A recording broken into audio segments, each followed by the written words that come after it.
kula terangaken nggih dados masalah tiang kafir Mekah nggih. Kafir Mekah niku kafir Quraisy. Nggih kafir Quraisy niku turunane Sayyid Adnan. Nggih mbah-mbahe Kanjeng Nabi.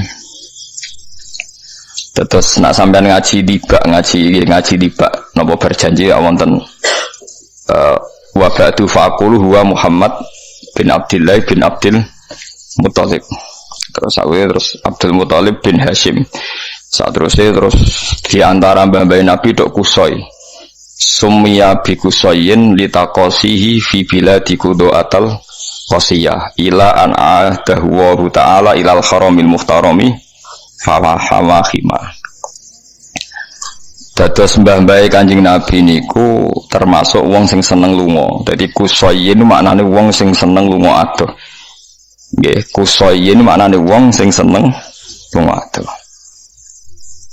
Lalu ngadoh niku penting perkarane didamel sarana pangeran kangge tiyang-tiyang niku ben nyekseni kaum-kaum sing tau dirusak.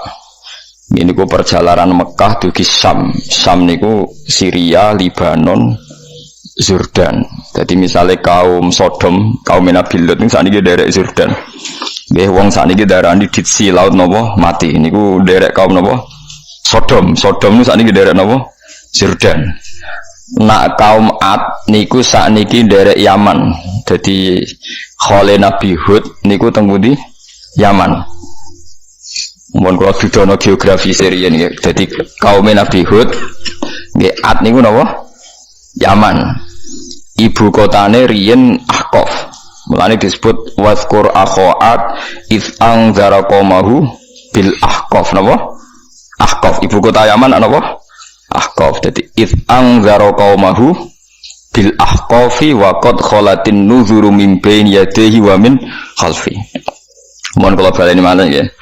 Samud niku nabine Saleh. Ad nabine napa? Hud. Niku Hud saniki teng Yaman. Mulane khole Nabi Hud niku Ruwah. Sampeyan nek ben kali khole Nabi Hud moro putih Yaman. Niku khole pas napa? Ruwah. Lah Islam teng Indonesia niku riyen dibeto Wali Songo.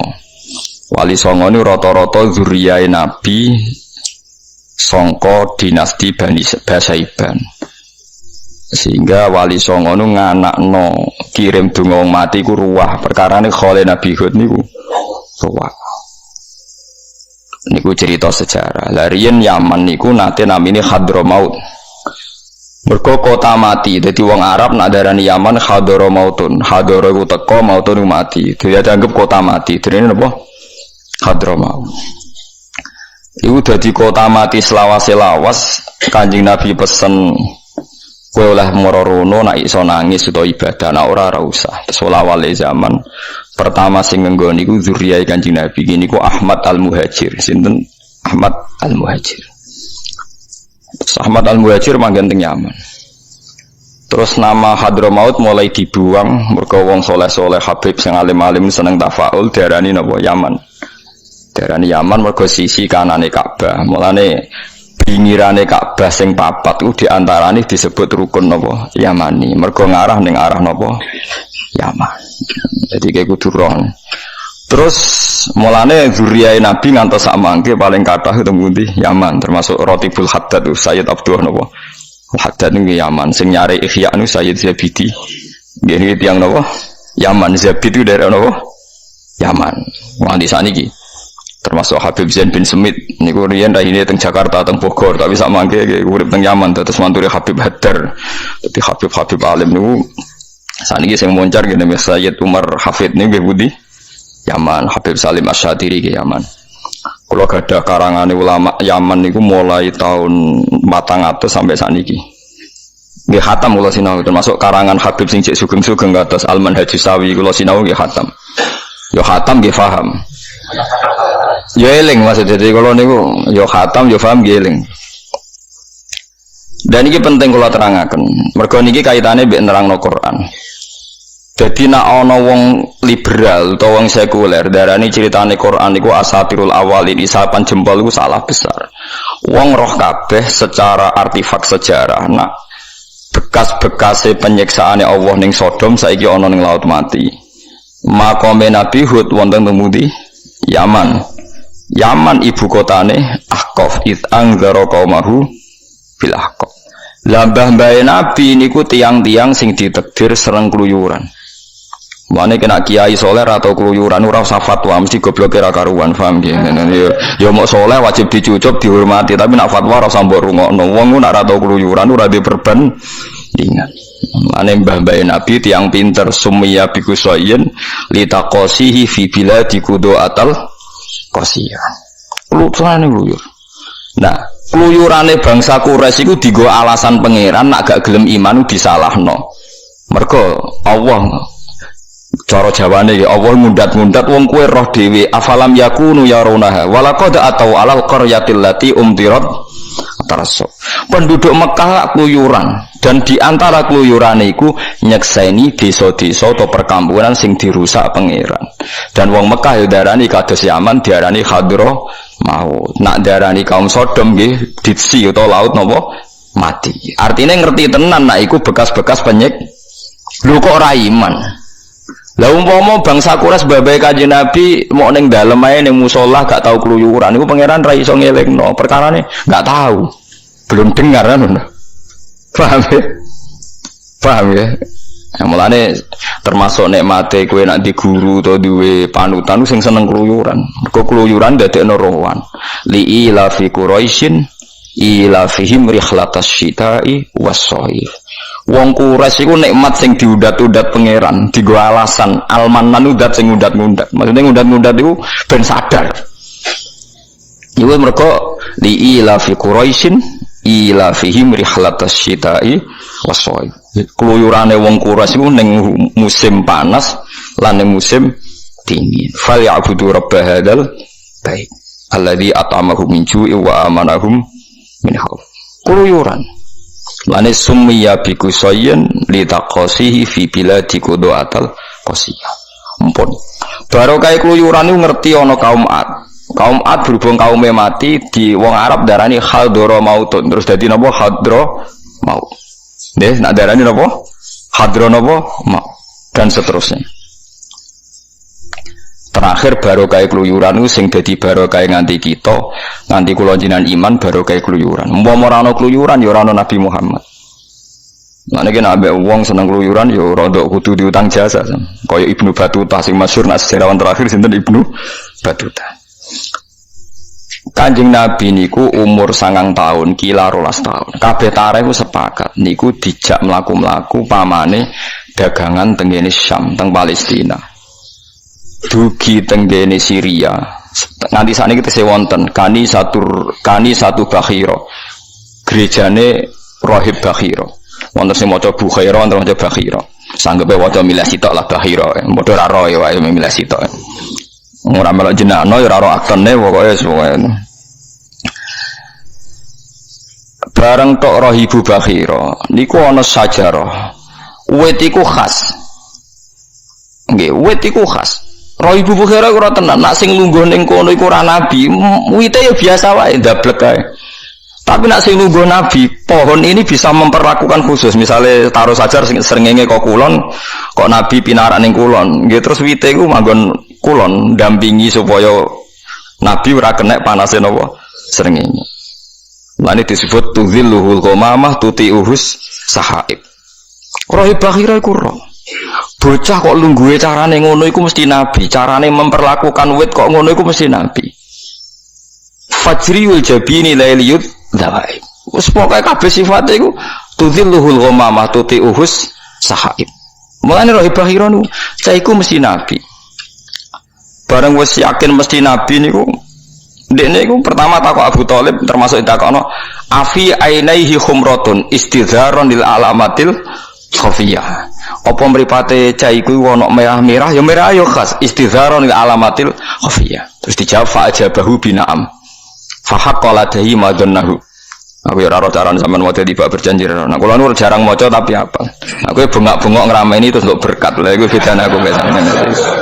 Lane wong darani Gus jenengan ora tau dibaan. Kok ora koyo umume wong-wong kok tiban. Lah ya aku ora tiban tapi hafal. Sing nerangno aku kowe wis sing bengak-bengok aku sing nerangno. Sing bengak-bengok aku sing nerangno. Kok kula nu bengak-bengok ora iso. Tapi apik sing bengak-bengok kok rugen mung ketok mahabbah ben terus rada isek.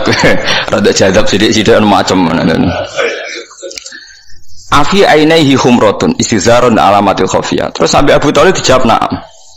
Terus Bukhairah ku mantep, nak cah iki ku nabi. Mergo sing lungguh wit iki tau dilungguhi Nabi Musa, tau dilungguhi Nabi Isa, digo slenden. Ya slendene ku khusus. Wis pokoke semuanya khusus. Nah, terakhir Bakhirau takok ngene ning Abu Thalib. Cah iki sapa? Abu Thalib keliru jawabe, niki anak kula. Kok anake jenengan? Sampai niki sinten niki anak kula. Sampai ping 3 jawab niki anak kula. Karo Ibu Bakhirau men takok. Kok anak jenengan? Sampai 3. Abu Thalib sudah tersinggung. Memangnya salahnya apa kalau anak saya? Mulai tersinggung. Memangnya salahnya apa kok kalau anak saya? Terus Ibu Bakhirah buka kartu. Bocah iki kabeh alamat nabi ku sono kabeh kecuali sitok di bapak kuwe. Perkara sitok di bapak kuwe.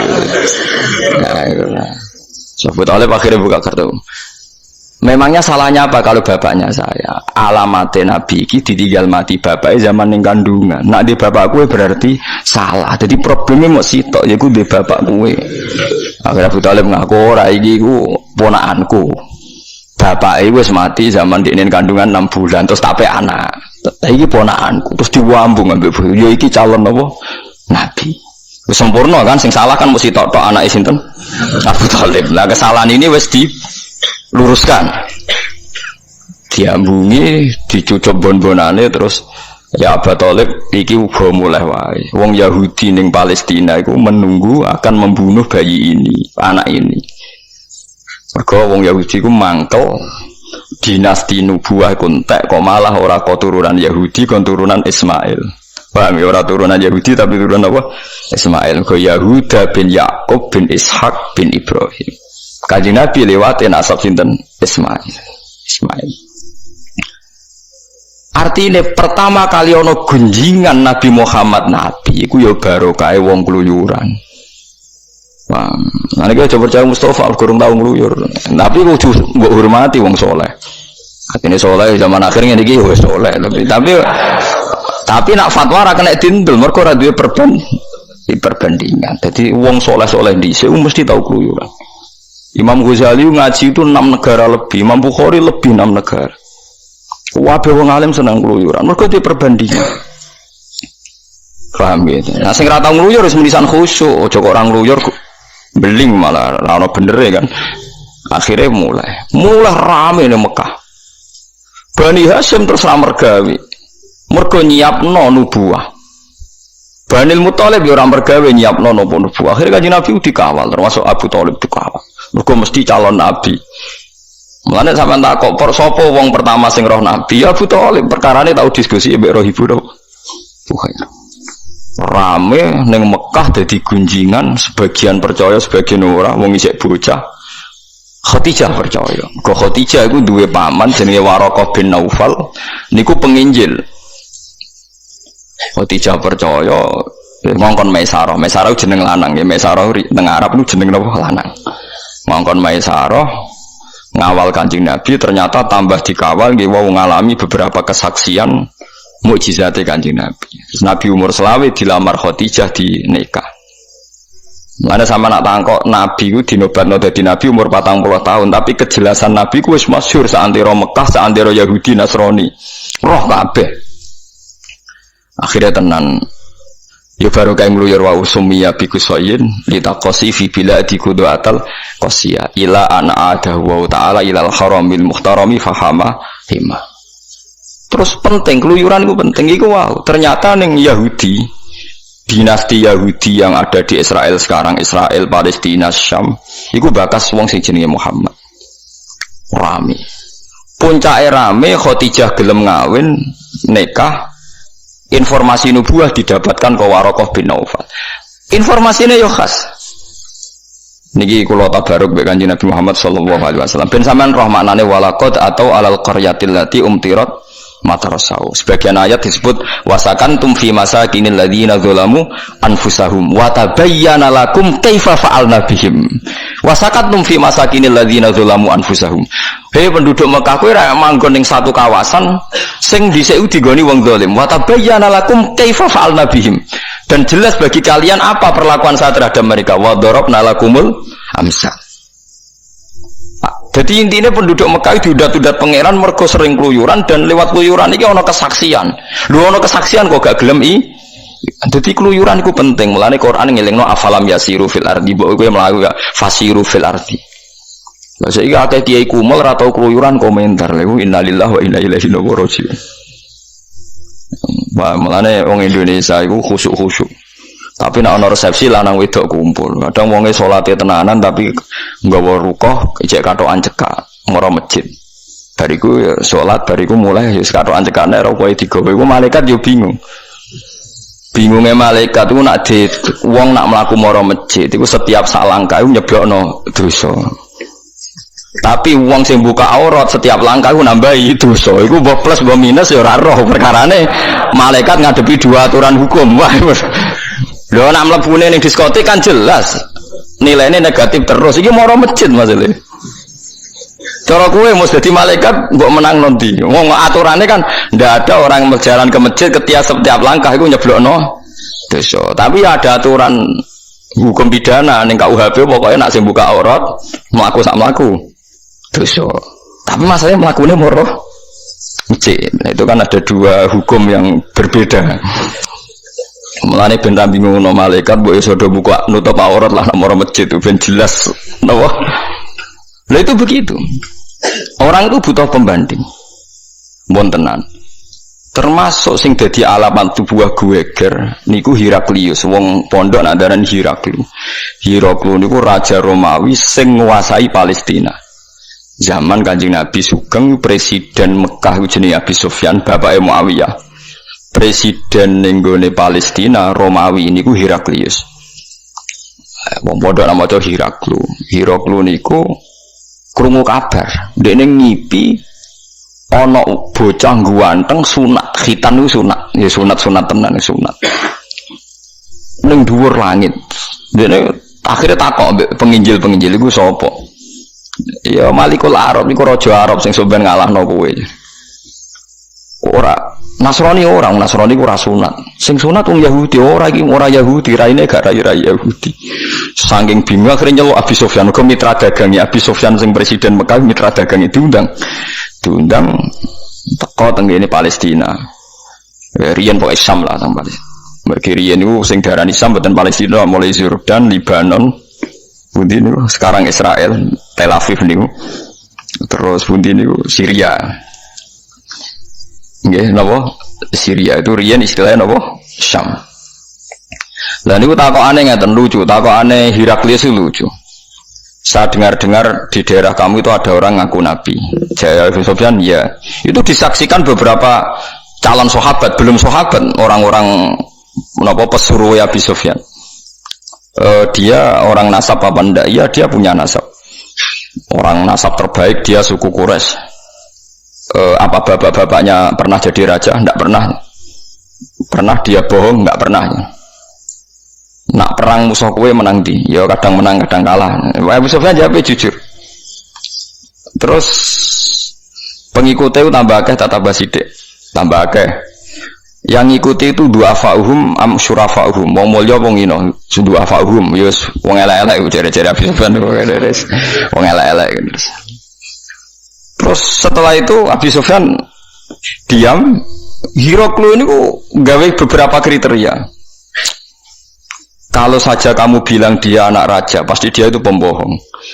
Artinya dia bikin perubahan atau revolusi atau kegiatan itu rojulun yatlubu mulka abi. Jadi Kanjeng Nabi kegiatannya rak dakwah teng kampung-kampung wong dijak bertauhid, dijak ibadah.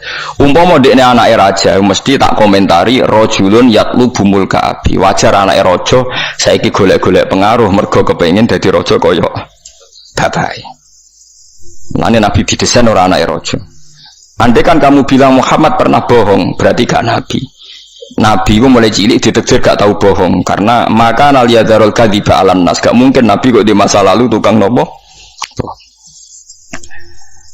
Makanya saya pernah ketemu sama orang orientalis. Kelebihan Nabi Muhammad itu enak. Mereka tanya, Pak Bahak, kenapa orang Islam itu ngitungnya Muhammad kok mulai jadi nabi? Bisa saja sebelum nabi misalnya dia bohong atau nakal atau selingkuh. Terus tak jawab, apa pernah Abu Jahal Abu Lahab mendiskreditkan Muhammad, ngenyek Muhammad mergo tahu zina, tahu maling? Enggak tahu. Mulane omongannya Abu Jahal itu ya penting dadi rujukanku. Paham ya? Lho yo pancen nyata. Saiki nek wong Islam ngelem Nabi Muhammad wajar dene Islam. Ketemu Abu Jahal ngomentari Muhammad saiki sok suci padahal dhisik yo pacaran. Ora ono Abu Jahal ngomong ngono. Perkarane yo ora tahu. Ora kaya Ruhin dadi kiai, wis masa lalune akeh sing ngungkap sok suci. Paham ya? Abu Lahab yo ora iso ngomentari Muhammad nek saiki sok dadi nabi dhisik tau nyolong pelem ora iso pancen. Oh pancen ora tahu dadi mulane wong kafir iku bingung. Perkarane nek ape ngenyek Muhammad ning masa lalune iku yo ape. Mulane kira usah ngaku nabi wis kliwat, cara masa lalu wis kadung keliru, paham? Wis kadung napa? Wis kadung napa? Keliru. Selain pintu nabi ditutup, pancen kudu ditutup, wis ora layak kabeh. Wis kadung masa lalu wis kadung napa? Biru. Ayo sing sok khusuk-khusuk iku. Wis tau pacaran, sing ora tau pacaran tau bodoni wong. Engko sing kiai dhisik sekolah ora munggah ono emang. Pokoknya masalah itu cara ketemu konco sak kelas itu mesti kan bisa goblok ora karuan kok. Bapaknya nak ketemu guru nih bisa walfiar apal saya gini ya. Mulane kiai-kiai do pinter nak mbek mantan gurune itu salami template akeh mergo sing komentare iku lho semedu. Kan sing roh goblok e sing ora napa? Ambek mantan-mantan pacare iki ya lomo kan disuap perkara jangan ngomong gitu. Kanjeng Nabi ora ngono iku. Abu Tumo dalam semua tarikh sing ditulis wong sak donya. Ora iso Abu Jahal Abu Lahab diskreditno Nabi mergo tahu zina, tahu maling, tahu goroh, gak tahu. Wis didesain sedemikian rupa, makanya disebut maksum, wis maksum mulai cilik.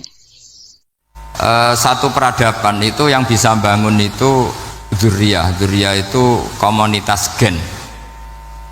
Meskipun nanti komunitas gen itu bisa disadap atau dibajak oleh orang-orang yang tidak gen, jadi agak ilegal tapi itu sah. Karena sampean bisa misalnya kalah nasab sama saya, misalnya bilang nanti ketemu di Nabi Adam saja Gus, gitu. Nanti pasti kita ketemu di siapa? Nabi Adam.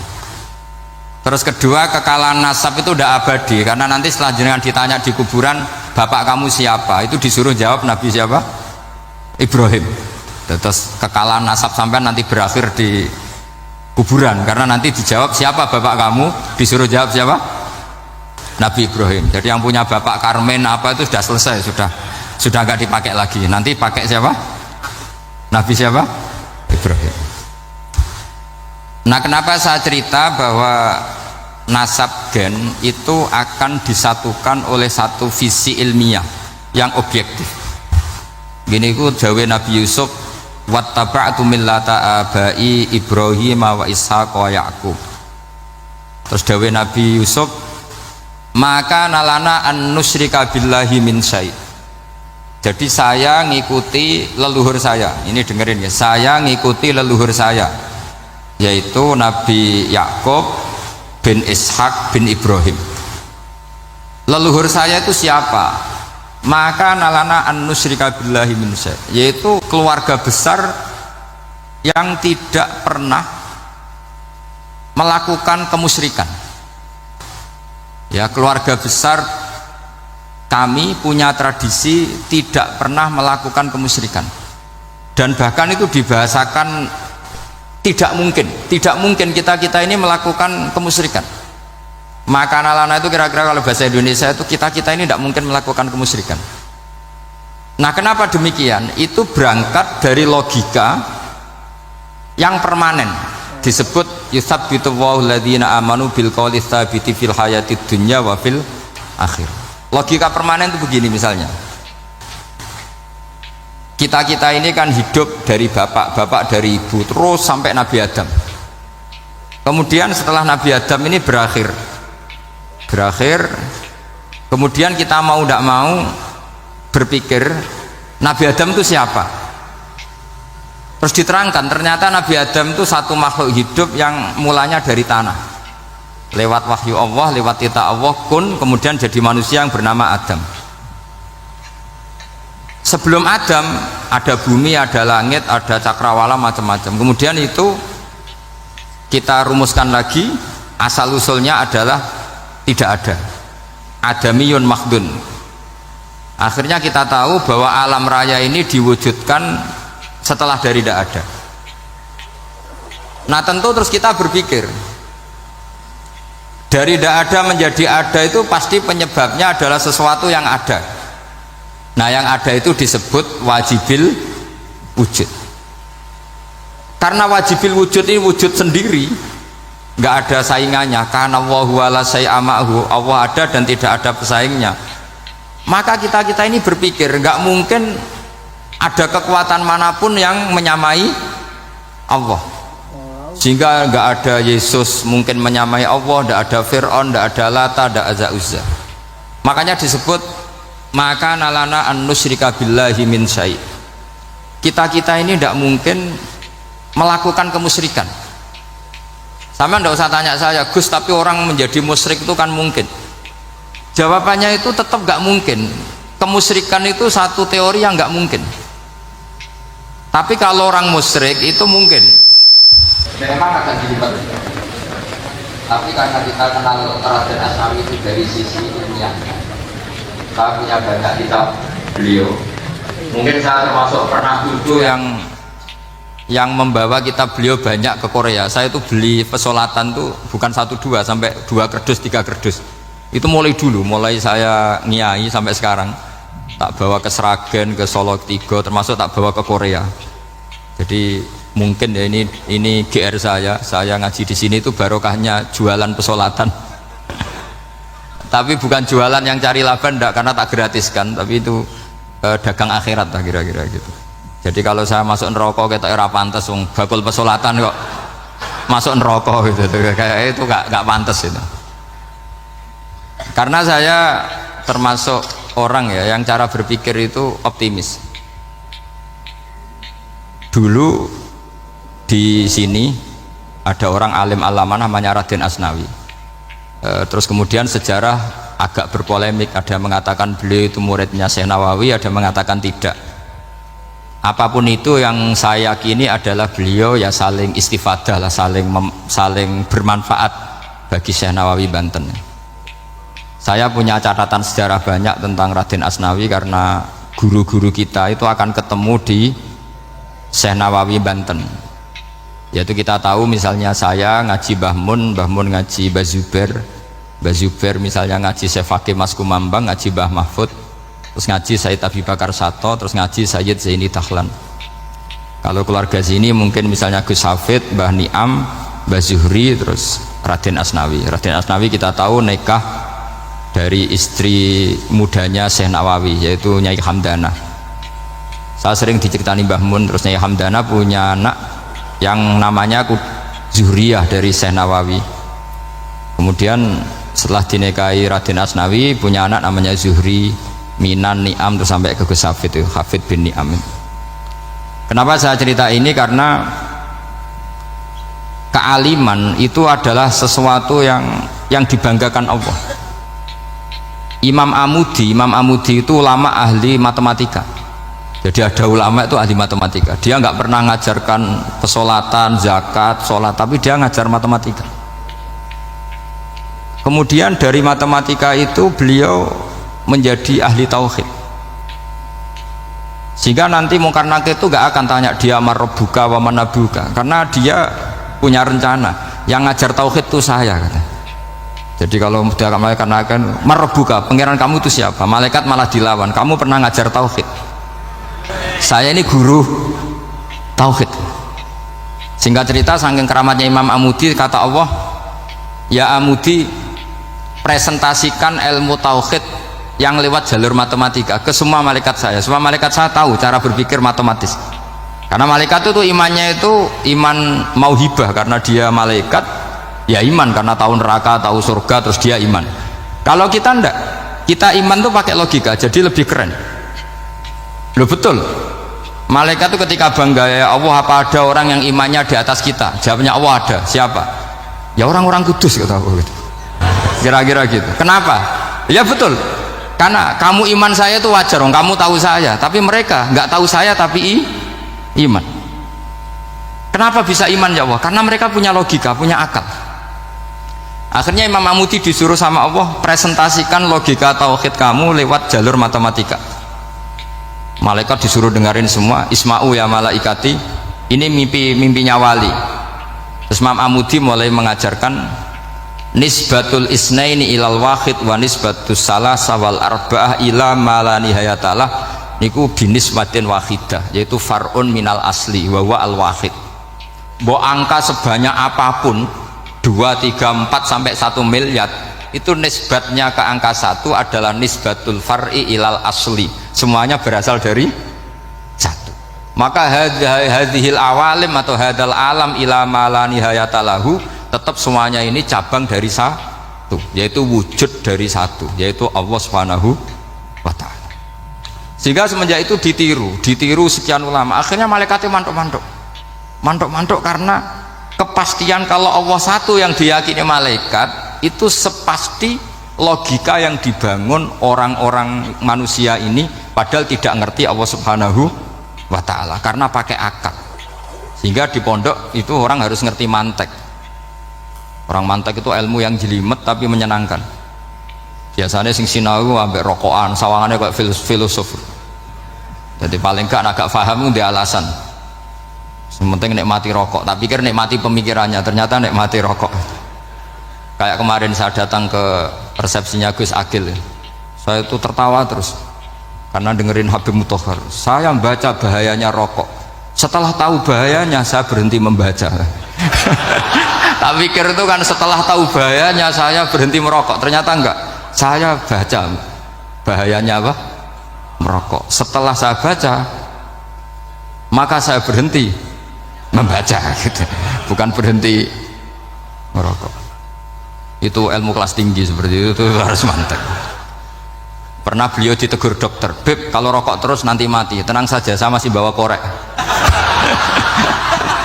Dikira itu kan orangnya yang mati, ternyata beliau enteng saja. Santai aja dok, saya masih bawa korek. Jadi saya bukan nyarankan santri rokok, tapi orang rokok itu memang punya logikanya sendiri. Kalau Banafek Hajen itu masih pernah bahasa juga, karena Banafek juga turunan Mbah Mutamakin. Hak, rokok itu haram tau ora?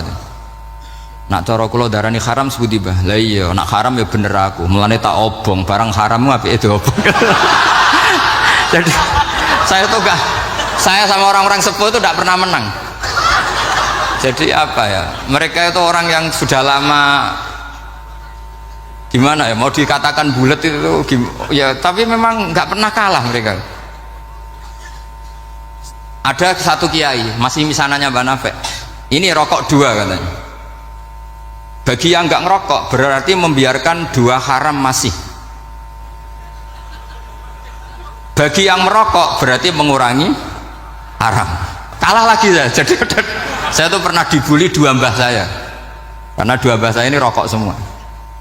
Akhirnya saya sing nom ngalah gitu, karena saya tidak mungkin bilang sing waras ngalah karena kalah sepuh gitu. Jadi ya sudah, mau tidak mau harus bilang sing nom kalah. Tapi yang penting itu kita mendengar. Jadi ternyata sepinter-pinternya kita itu mesti kalah pinter sama yang sepuh-sepuh itu. Jadi kalau tahu bahayanya rokok lewat membaca ya harus berhenti merokok. Berhenti membaca katanya. Nah malaikat ini cerita lagi malaikat. Saya memang dari awal niat hormat Raden Asnawi karena buyut-buyut beliau itu ketemu di buyut saya. Saya ini turunan Mbak Asnawi sepuh. Terus cuma buyut saya itu nikah Lasem, terus saya keceluk cucunya keluarga Lasem. Sebetulnya saya juga cucu Kudus, tapi terus alhamdulillah sekarang kembali karena buyut saya menyuruh saya ngajar di Damaran, terus sampai sekarang saya ngajar di Damaran. Tapi buyut saya itu masih lahir di Damaran, namanya Mbak Hafsah, itu Hamsah binti Maksum bin Soleh bin Asnawi sepuh. Sama seperti nasab di sini Raden Asnawi, Mbak Abdul Husnan, terus Nyai Ayu Sofiyah, terus Mbak Raden Asnawi. Saya mau cerita, jadi ilmu itu lebih keren kita. Sehingga Rasulullah SAW pernah ngendikan, saya ini rindu sekali li ikhwani, kata Nabi itu ikhwani. Kata sahabat bilang, alasna ikhwanaka ya Rasulullah, bukankah kita ini saudara kamu, saudara engkau ya Rasulullah? Tidak, antum ashabi, kamu itu sahabat saya. Siapa teman-teman kamu itu ya Rasulullah? Yaitu kaumun yang tidak melihat saya kemudian iman kepada saya. Jadi mereka seperti kita semua di Kudus ini tidak melihat Rasulullah SAW, tapi iman sama Nabi. Dan ketika malaikat yubahi bikum malaikah, Allah bangga dengan malaikatnya, membanggakan kita. Sampai malaikat tuh sentimen, kok bisa ya Allah? Ya karena tadi, kamu iman sama saya wajar, karena kamu melihat surga, melihat neraka, melihat aras. Sementara orang Kudus coba ngelihat apa? Paling simpang 5, apa simpang 7 itu. Tapi imannya nggak kalah dengan malaikat. Kenapa nggak kalah? Karena tadi kita diajarkan bahwa nisbatul isnaini wassalasah wal arba'ah ila ma la nihayatalaha itu sama-sama nisbatul far'i ilal asli, tetap yang asli adalah angka 1. Jadi nggak mungkin aslu hadhil asya nggak dari Allah, itu nggak mungkin, tetap dari zat yang satu. Kemudian tentu ini bukan nisbatul walad ilal walid, anak ke bapak, tentu enggak, tapi nisbatul khaliq sama makhluk. Tapi apapun itu pasti satu. Sehingga Imam Amudi akhirnya masuk surga lewat jalur itu, tidak usah lewat pertanyaan man rabbuka wa man nuka. Kelasnya disuruh ngajar malaikat. Saya punya rencana jadi pengajar malaikat nanti itu kan. Jadi orang-orang Kudus yang dapat barokahnya Raden Asnawi nanti jangan mau kalau ditanya man rabbuka wa man nuka. Kelasnya itu harus apa? Jadi gurunya malaikat. Karena bapak kita Nabi Adam tuh keren. Nabi Adam itu adalah orang yang disuruh Allah, dipresentasikan, dibanggakan Allah di depan para malaikat. Ketika ada malaikat yang agak hasut, tapi itu tidak malaikat papan atas, malaikat yang kebanyakan, itu kan agak gak terima Nabi Adam jadi apa? Khalifah. Sampai malaikat ini usul ataj'alu fiha ma yufsidu fiha wasfikut. Makanya kalau saya protes sama malaikat itu malaikat yang ini, bukan Jibril sama Israel. Kalau protes Israel bahaya, bisa dihabisin.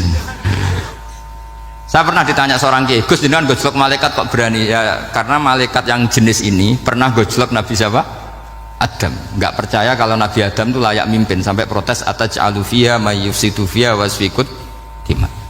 Tapi apa yang terjadi? Allah mengajarkan satu ilmu di Nabi Adam, kemudian disuruh meresentasikan. Qala ya Adamu ambihum bi asma'ihim. Adam, coba kamu presentasikan ilmu kamu. Setelah Nabi Adam fasih mempresentasikan ilmu, kata Allah, kamu bisa enggak sepinter Nabi Adam? Tidak bisa ya Allah. Makanya sudah saya bilang, ini a'lamu malah, saya lebih tahu siapa yang layak mimpin. Jadi layak mimpin itu pertama harus kuwatul ilm, ilmunya itu harus kuat. Nanti saya akan cerita hubungannya Raden Asnawi dengan Syekh Nawawi. Apa itu hubungan teman, apa murid guru, itu memang masih jadi polemik sampai sekarang. Kalau saya ya keyakinan saling istifadal. Ini bahasa netral, tidak murid guru tapi saling apa? Istifadah. Kata Syekh Nawawi dalam tafsir Munir itu, ilmu itu nomor 1. Sehingga beliau setiap ada ayat fa inna hizballahi humul ghalibun, beliau pasti menafsiri bil hujjah wal barohin la bis saulah. Saya masih ingat betul takbirnya, memang saya hafalkan. Tapi bukan untuk modal pidato, boten. Modal sebagai wong alim. Kalau pidato gampang. Pidato itu semua orang bisa. Kalau jadi orang alim itu tidak gampang, lebih susah lagi wong alim berpidato. Itu kalau nggak pernah mbah saya tidak mau.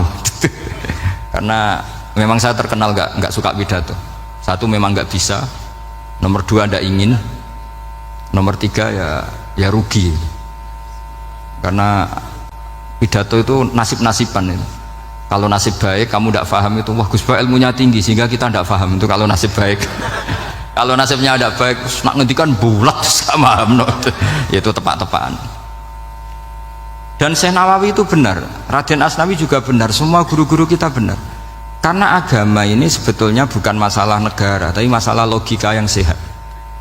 Uni Soviet itu pernah mengkooptasi Uzbek, Ceknya, Tajikistan. Itu 100 tahun, orang dipaksa ateis. Tapi orang-orang Uzbek, saya sering ketemu lama Uzbek, kadang ketemu di Korea, kadang di Malaysia. Orang-orang Uzbek itu punya basement di bawah tanah. Kemudian di bawah tanah ini mereka ngajarkan tauhid.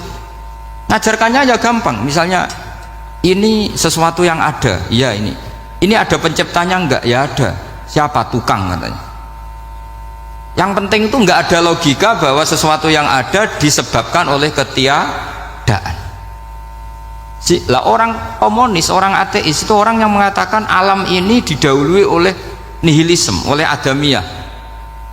Masuk akal nggak sesuatu yang ada, penciptanya sesuatu yang tidak ada. Sehingga orang anak-anak Uni Soviet itu nggak pernah kepikiran membenarkan ateis, itu nggak pernah. Bareng Uni Soviet ada itu Glasnost Perestroika itu kemudian hancur, semuanya langsung menjadi negara Islam, termasuk Uzbek, Tajikistan, karena diajari ilmu, bahwa ilmu itu yang nggak pernah kalah oleh negara. Sehingga saking pedenya Rasulullah SAW ketika Sulhul Hudaybiyah, ini agak jelimet tapi gampang dicerna. Sulhul Hudaybiyah itu satu perjanjian yang semuanya merugikan Rasulullah, yaitu kalau orang kafir masuk Islam disuruh mengembalikan ke kafir, karena kafir itu bagi mereka habitat, Islam itu hal yang baru. Tapi kalau orang Islam menjadi kafir nggak boleh kembali Islam, berarti kembali ke habitat. Semua perjanjian itu merugikan. Sampai masyhur Sayyidina Umar protes ke Rasulullah, jenengan masih nabi. Itu kan ekstrim tanya, jenengan sampai sekarang masih nabi? Ya, saya masih nabi. Kenapa tanya demikian? Karena semua perjanjian merugikan Islam, menguntungkan orang apakah? Kafir. Semua sahabat sebetulnya persis Sayyidina Umar protes, kecuali Abu Bakar. Lama-lama akhirnya di antara perjanjian itu berbunyi begini, tapi saya minta satu hal, orang boleh mendiskusikan Islam tanpa tekanan. Itu saja permintaan Nabi. Orang boleh mendiskusikan Islam secara bebas, tidak tertekan. Karena orang-orang kafir melihat itu hal yang biasa, ya nggak masalah Muhammad. Akhirnya orang diskusi, Islam itu apa sih? Islam itu orang yang menuhankan Allah. Allah itu siapa? Zat yang menciptakan langit dan bumi. Lama-lama orang kafir berpikir, wah keren, Tuhannya Muhammad bisa bikin langit dan bumi. Tidak kayak Tuhan kita, malah kita yang bikin. Jadi mulai debat itu mulai. Terus ada yang cerita lagi, saya pernah loh nyembah Lata, pas itu dikencingi luwak. Masa ailahun yabulu ali sa'laban, masa Tuhan kok dikencingi luwak? Terus yang agak-agak ahli kitab ya diskusi lagi, wah kayaknya Yesus tidak Tuhan, masa Tuhan kok kelaparan, lemes, wah repot nanti. Jadi makanya Allah ketika gojlok wa ummuhu siddiqah kana yakulani ta'am mal masihu ibnu maryam illa rasul qad khalas min qablihir rusul wa ummuhu siddiqah kana yakulani. Coba paradok enggak, misalnya kamu didolani Nabi Isa terus ketok lemes, kenapa Tuhan saya agak sakit keroi dulu, kan enggak kebayang itu, punya Tuhan yang sakit setelah makan sehat, terus kan enggak kebayang seperti itu. Ketika Nabi punya konsep Tuhan, Tuhannya Muhammad itu siapa? Yaitu zat yang la awalalah, zat yang pertama. Lalu Tuhan itu siapa? Tuhan itu yang menciptakan langit bumi. Tuhan itu siapa? Yang memulai segalanya. Lama-lama mereka berpikir, wah kalau gitu yang benar itu Islam. Maka kata Imam Zuhri, Syihabuddin Az-Zuhri, famaka nafathun fil islami a'zoma min sulhil hudaybiyah innamaka nasu yatafaduluna fil hadis wal munazah. Semua teks riwayat itu ada kata wal munaza'ah, orang bebas ngomong dan berdebat. Munaza'ah itu berdebat. Terus akhirnya falam yatakallam ahadun bil islami yaqilu syai'an illa dakhala fihi. Kemudian setelah berdebat dan mereka tahu Islam, pasti akhirnya masuk Islam. Dan itu yang sekarang terjadi di dunia. Makanya saya pernah ditanya seorang profesor, Gus, kalau di Jogja ada sekolah perbandingan agama, menurut Anda gimana? Asal itu tentang agama nggak apa-apa, tapi kalau yang dibandingkan umat Islam itu jangan, karena nanti kalau di Indonesia kira-kira yang copet itu ditanya agamanya juga Islam, yang koruptor juga Islam. Jadi kalau yang dikaji Islamnya nggak apa-apa, tapi orangnya jangan, kata saya. Karena yang bulat ya banyak, yang nggak sholat ya banyak. Tapi kalau Islamnya saja, misalnya adu konsep tentang Tuhan, masyhur kita mungkin banyak yang melihat itu debatnya Stanley Fischer sama Ahmad Didat itu. Tuhan kamu siapa, ini itu sama Didat cerita Tuhan saya itu lam yalid walam yulad walam yakul lahu kufuwan. Itu spontan ada seorang mahasiswi bilang, sepertinya Tuhan Anda lebih menarik, karena Tuhan Anda yang menciptakan langit bumi, yang Tuhan ini kok lahirnya sudah di bumi, masa lahir-lahir langsung jadi Tuhan. Jadi akhirnya falam yatakallam ahadun bil Islam yaqilu syai'an illa dakhala fihi. Sehingga agama ini apa? Agama itu adalah kalimat tauhid. Kalimat itu apa? Logika yang terbangun. Nah, ketika logika itu terbangun, maka disebut yusabbitu Allahu alladzina amanu bil qaulis tsabit fil hayatid dunya wa fil akhirah. Allah itu akan menetapkan satu kaul, satu presentasi ilmiah atau satu kesimpulan ilmiah yang kesimpulan itu nyata benarnya, dan ini akan nyata terus baik di kehidupan dunia maupun kehidupan apa?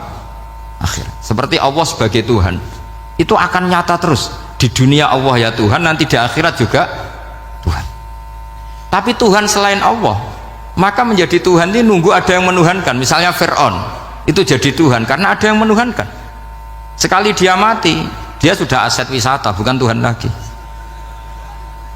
Makanya gejolokannya orang ulama Arab kalau ketemu ulama Mesir, kalau gejolokan itu lucu. Orang Arab ada Abu Jahal, Abu Lahab, penggaweane ngusir Nabi gitu. Itu gejolokannya ulama Mesir. Kata ulama Arab, kamu gayanya benci Fir'aun, tapi rizki kamu dari wisata melihat Fir'aun. Itu gejolokannya ulama Arab sama ulama Mesir. Sehingga agama ini mengajarkan apa? Satu kalimat. Makanya kamu harus belajar mantek. Dulu Raden Asnawi ya pengajar mantek. Dulu buyut saya di sini Mbah Fauzan, abahnya Mbah Pah itu, mbahnya itu juga pengajar mantek. Karena di antara yang diceritakan Allah itu wa ja'alaha kalimatam baqiyatan fi aqibih. Tugas utama Nabi Ibrahim adalah menjadikan satu logika. Kalimah itu logika. Itu menjadi logika yang abadi. Baqiyah itu abadi. Fi aqibih, di anak turunnya Nabi Ibrahim. Misalnya begini, saya beri contoh ya. Misalnya saya mengatakan teh ini hitam, itu menjadi kalimah karena diucapkan, tapi tidak menunjuk hakikat karena tehnya berwarna apa? Kuning. Sehingga Quran kalau menyalahkan orang kafir itu ngendikane kaburas kalimatan takhruju min afwahihim. Omongannya orang kafir itu menjadi kalimat karena diucapkan dari mulutnya. Kenapa menjadi kalimat? Karena diucapkan tapi tidak menunjuk hakikat. Seperti orang mengatakan 2 ditambah 2 itu 10, itu kalimat, tapi kalimat yang salah karena tidak menunjuk hakikat. Seperti orang kafir mengatakan Tuhan itu 3, itu kalimat karena diucapkan tapi tidak menunjuk hakikat. Tapi ketika seseorang mengatakan Allah itu Tuhan, Tuhan itu satu, itu disebut kalimatu haqqin 'alaiha nahya wa 'alaiha namut. Temeriki tahlilane wa 'alaiha napa wa biha? Wa 'alaiha napa wa biha? Waliha ya, ada yang tahlilan wabiyah, itu nggak tahu sanatnya dari mana, pokoknya ada yang waliha, ada yang biha. Kenapa dikatakan kalimat tauhid? Karena kalimat yang dari kesimpulan berpikir. Dan agama ini dibawa Nabi Ibrahim itu untuk membawa kalimat tauhid. Ciri utama kalimat tadi, kamu yakin seyakin-yakinnya bahwa nisbatul snaini wassalasah wal arba'ah ila mala nihayatalaha itu kanisbatisnain ilal wahid, yaitu semuanya far'un minal asli, aslinya adalah wahid. Sehingga di kitab, saya pernah ngaji Mbah Mun, namanya kitab Al-Husunul Hamidiyah, itu dikarang oleh ulama-ulama sekarang, itu diajarkan di MGS. Ini mbah-mbahnya Gus Akil, pendirinya madrasah MGS. Itu ada gambarnya di situ. Di situ ada gambar piramida, ada gambar hewan, ada gambar pohon. Kata yang ngarang, gambar sedetail ini, sejelimet ini dimulai dari nuktah wahidah, tetap dimulai dari satu titik, dan ini disebut nuktatil wujud. Jadi orang kudus sebanyak ini tetap dimulai dari satu orang, yaitu Adam. Adam dimulai dari ketiadaan. Lalu siapa al-mujid? Pewujudnya siapa? Hanya Allah Subhanahu wa ta'ala. Sehingga ulama-ulama termasuk Syekh Nawawi itu paling suka ngendikan semua makna Quran dikumpulkan di Fatihah, Fatihah dikumpulkan di Bismillah, Bismillah dikumpulkan di Ba, karena di Ba itu ada titik nukdotil wujud, yaitu disingkat bi kana makana wa bi yakunu ma yakun. Karena saya, kata Allah, semuanya akan ada, dan karena saya yang enggak ada, semuanya suatu saat ada. Disebut nukdotil wujud. Nah, kita meyakini kalau Allah satu itu seyakin-yakinnya, karena nggak mungkin angka nggak dimulai dari angka satu. Begitu juga gambar seapapun julumete. Misalnya sampean gambar zaman saya kecil, gambar paling favorit itu apa? Kambing bertarung. Itu gambarnya kan susah. Daripada gambar kambing bertarung susah terus dibikin kotak saja, tembok. Kalau tanya gurunya, gambarnya mana? Di belakang tembok Bu ini. Itu dulu saya diwarai anak-anak nakal ya. Jadi semua satu gambar itu disuruh gambar harimau, yang satu disuruh gambar kambing bentrok, yang satu disuruh gambar matahari, semuanya kotak semua. Ini itu Bu, gambarnya di belakang apa? Tembok. Maka nggak kelihatan kata dia. Jadi gurunya kalah cerdas. Yang guru itu sebenarnya nggak pernah menang, karena murid itu lebih pinter. Itu teman saya dulu kalau ngaji itu kalau tes itu ngerpek baca, gurunya marah, kamu tes kok baca? Enggak, ini enggak ngerpek Bu, ini belajar di kelas. Katanya belajar kapan saja di mana saja. Acuh. Jadi apa ya, orang itu kadang yang salah itu lebih masuk akal kadang-kadang ini. Saya teruskan ya supaya ini dapat barokahnya Raden apa? Asnan. Saya mohon sekali ya, kalimatul haqqin itu harus kamu jaga. Caranya jaga ya tadi. Kalau kamu tidak bisa ilmu mantek, misalnya al-alam mutaghayyir wa kullu mutaghayyir hadis la budda min muhdits, itu kan jelimetan. Pakai saja teori umum bahwa gambar apapun jelimetnya itu dimulai dari satu titik. Karena nggak bisa, nggak dimulai dari satu titik, tidak bisa. Maka alam apapun jumlahnya nggak terhingga, tetap dimulai dari al-wahidul qahar, yaitu satu titik. Yaitu dalam konteks tauhid tentu itu Allah Subhanahu wa ta'ala. Sehingga Nabi Ibrahim itu orang paling sukses bikin waja'alaha kalimatam baqiyatan fi aqibi. Terus Nabi Muhammad begitu, sahabat begitu, sampai kita sekarang diajari ilmu mantek. Ilmu mantek itu logika yang nggak terbantahkan. Karena mau tidak mau.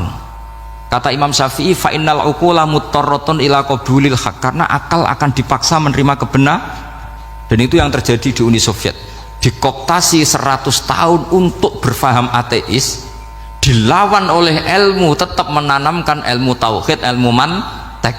Ketika Uni Soviet secara politik runtuh, semuanya menjadi muslim, termasuk negara-negara yang dulu dikooptasi.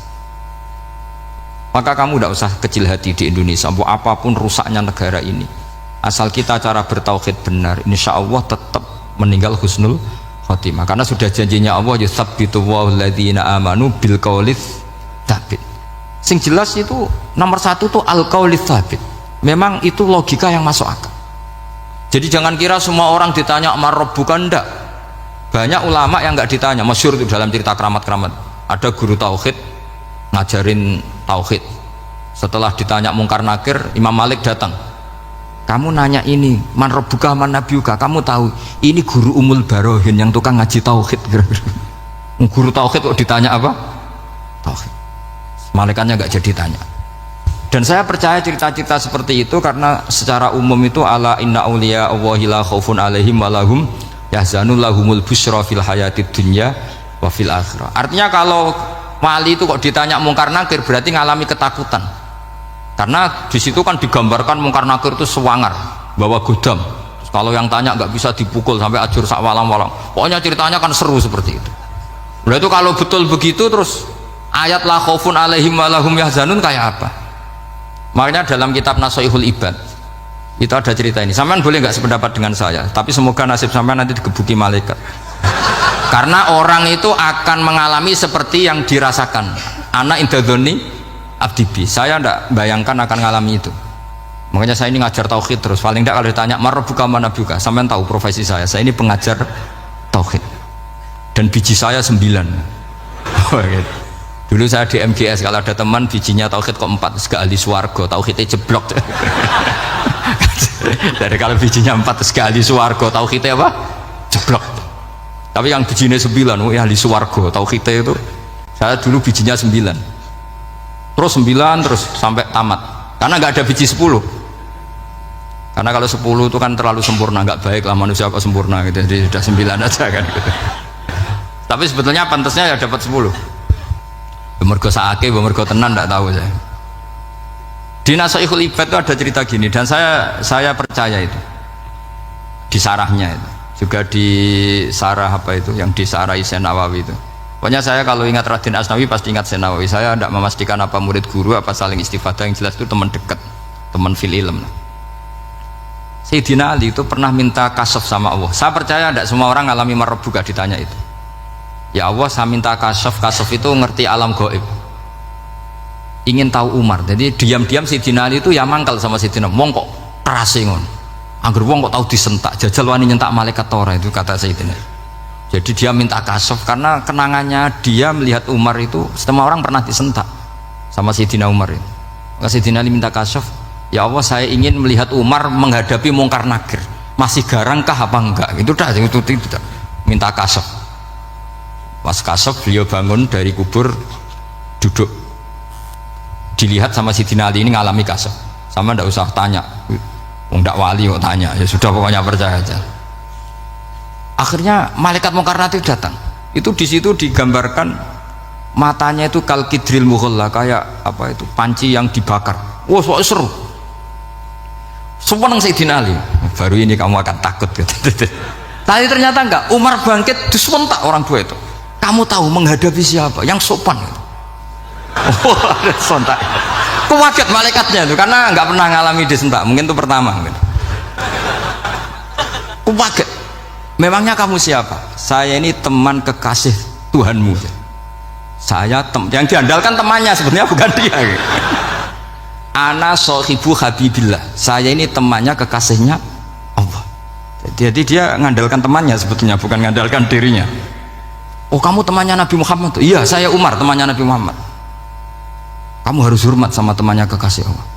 Wah terus semulai itu akhirnya matur Allah, ya Allah apakah prosedur seperti ini bisa dinego? Terus sama Allah, oh iya katanya, kamu kalau menghadapi kekasih saya jangan seperti itu katanya. Semenjak itu beliau sopan santun, dua mungkar nakir itu. Jadi ini berita gembira. Jadi sebetulnya itu enggak, tapi kita ini kan nggak punya nyali nyentak mungkar nakir. Semoga dengan gelar kita doktor tafsir, doktor tauhid gitu, atau paling nggak guru kutsiyah tauhid gitu, atau siswa terbaik dalam materi tauhid, itu harus kamu bawa status. Jadi sehingga nanti ini saya ranking 1 tauhid, masa masih ditanya marbuka waman nabi. Dan itu menurut saya sah. Sama nggak usah protes takbirin tiga, susah usah takbiran. Pokoknya takbirnya adalah wali-wali itu la khaufun alaihim walahum ya, mereka tidak akan mengalami ketakutan baik kehidupan dunia maupun kehidupan akhirat. Bahkan para malaikat itu mengatakan ke wali-wali, nahnu awliyaukum fil hayatid dunya wa fil akhirah. Kita ini teman kamu, saudara kamu, mitra kamu. Masa mitra kok nutui, itu kan nggak fair. Dan menurut saya paling efektif itu apa? Kamu harus punya rumus tauhid kayak Imam Amudi menemukan Tuhan. Imam Amudi itu menemukan Allah itu lewat ilmu matematika. Dan itu Allah saking senengnya disuruh ngajari para malaikat. Wa ya malaikati isma'u, kamu harus mendengar, ini orang alim saya yang ahli matematika, tapi justru itu ngerti bahwa asal usul alam itu minal wahidil qahar, dari zat yang satu. Akhirnya Imam Amudi mulai ngajar tuh nisbatus naini wassalah sawal arba'ah ila mana nihayatalaha iku kabeh iku far'ul wahid. Akhirnya malaikat mantuk-mantuk. Nah iman seperti itu akan setingkat keyakinannya dan keakurasiannya sama dengan imannya para malaikat. Makanya Nabi ngendikan tubaliman amanabi walam yaroni. Sebagian riwayat disebut sab amarot. Nabi ngendikan sampai 7 kali. Benar-benar keren orang yang tidak melihat saya kemudian iman kepada apa yang bisa menemukan itu, hanya akal. Misalnya contoh paling gampang ya yang dialami para ulama. Ya saya ulang lagi, yang dialami para ulama ketika menemukan ilmu ya yang menjadikan mereka mahabbah Rasulullah Shallallahu Alaihi Wasallam. Nabi itu paling suka itu sholat. Nabi itu paling senang sama sholat. Wa qurratu aini fi sholat. Terus beliau ngendikan as-sholatu imaduddin. Terus beliau kalau muji sholat itu sundul langit. Sampai beliau kalau banyak masalah itu bilang ke Bilal, arikhna ya Bilal, saya kasih istirahat. Itu maknanya mau sholat. Semuanya sholat. Pertanyaannya adalah, apakah mungkin seorang raja yang ambisi jadi raja kemudian yang dikampanyakan adalah orang supaya sholat? Tentu kalau Nabi seorang raja, beliau akan kampanye gimana, narik upeti kayak apa, narik pajak kayak apa biar Nabi kaya. Enggak, Nabi itu paling tersiksa kalau orang tidak sholat, tersiksa kalau orang tidak sujud. Loh, kalau beliau seorang raja ngapain mempopulerkan sholat? Maka makna sholat imaduddin adalah sholat itu tiang agama. Maknanya tiang agama, kamu akan tahu betul kalau dia seorang nabi. Karena apa? Yang diajarkan adalah sholat. Lu coba untungnya apa bagi Nabi Muhammad ketika umat Islam sholat? Kan tidak ada untungnya sama sekali. Justru itu kelihatan kalau dakwah beliau itu dakwatul haq, mengajak kebenaran. Lho wong kok kampanyane kon salat, mestine nak kepengin sugih kan kon bayar pajak, upeti. Tapi enggak, Nabi itu ngajarkan apa? Orang supaya salat. Dan ini diimplementasikan sama Raden Asnawi. Beliau ngarang pesolatan. Orang sealim itu yang dikarang pesolatan. Makanya saya tuh kagum. Saya saksinya banyak. Tanya murid-murid saya kalau beli pesolatan sak kerdus dua kerdus, saya kirim ke Korea terus ke pedalaman-pedalaman itu. Karena saya butuh pesolatan, bahwa orientasi kita itu sholat. Sehingga wali-wali itu dulu, saya berkali-kali cerita kalau ngaji, wali-wali dulu itu kalau ditawarin Allah masuk surga itu tanyanya satu, ya Allah di surga ada sholat enggak? Kalau enggak ada saya enggak mau. Kalau sampean pasti enggak tanya gitu, pasti itu sudah ada. Sampean malah gini, enak mlebu swarga ora usah sholat, mesti gitu. Sudah, jadi sudah lama sekali nganggap sholat itu problem. Dan itu berat masuk surga kalau begitu terus, itu berat. Itu pertanyaannya gitu. Karena alam rohani kita, saya ulang lagi, alam rohani kita itu tidak kebayang kalau kita hanya nyuwun sewu nikmati secara seksual, secara biologis. Makanya ada ulama ditanya, kenapa sholat itu lebih indah ketimbang nikmatal wiqo misalnya, nikmatnya hubungan biologis. Jawabnya ulama itu gini, lucu, jawabannya sederhana. Nikmatnya kamu punya anak itu apa? Jawabnya ulama itu lucu. Kalau sakit dia sembuh, kalau hilang dia datang. Saya ulang lagi ya, kalau sakit dia sembuh, kalau hilang dia datang. Sekarang orang tua yang punya anak sakit koma di UGD atau di emergency, itu senangnya tuh mengalahkan kesenangan apa saja. Kira-kira orang yang berhubungan intim atau yang hubungan biologis dengan orang yang sedang anaknya sembuh dari koma, senangnya senang mana? Senang yang melihat anaknya sembuh dari koma. Senikmat apapun hubungan biologis, seneng anaknya yang hilang ketemu. Nah kalau anak ketemu saja orang seseneng itu, apalagi kita di surga ketemu zat yang lama kita sembah, yang lama kita rindukan, yang lama kita rindu, kemudian ketemu di surga, maka tidak ada artinya surga tanpa melihat Allah Subhanahu wa Ta'ala. Memang harus dijelaskan secara rohani. Akhirnya orang ngerti bahwa nikmat tertinggi di surga adalah melihat Allah Subhanahu wa Ta'ala. Karena kalau anak-anak muda mungkin protes, ya enggak, ya enak kumpul sama widadari gini-gini. Wah itu kan yang trauma bojone jelek itu. Wah itu yang bojone jelek mesti kesusu masuk surga karena itu sudah jelek, cerewet, nggak mati-mati kan gitu. Terus dia ingin masuk surga mesti niatnya welek, mesti pikiran pertama itu kumpul widadari. Tapi ada ulama yang bikin analogi tadi, misalnya istri kamu cantik, kemudian anak kamu sakit, koma. Hubungan dengan istri sama dengar berita anak kamu sembuh, seneng mana? Seneng anak sembuh. Sama anak yang hilang, seneng mana? Anak yang hilang ketemu. Maka terus ulama bisa menjelaskan itu. Kalau orang ketemu anaknya seseneng itu, apalagi ini ketemu Tuhannya yang bertahun-tahun disembah, kemudian tidak pernah melihat. Di surga itu nanti kita melihat Allah Subhanahu. Makanya Allah begitu bangganya mempromosikan surga. Surga itu apa? Surga itu wujuhu yauma idzin nadhirah ila rabbiha nadhirah, yaitu wajah-wajah berseri-seri dan melihat Allah. Itu tanpa dijelaskan seperti ini Anda akan janggal, enaknya di mana?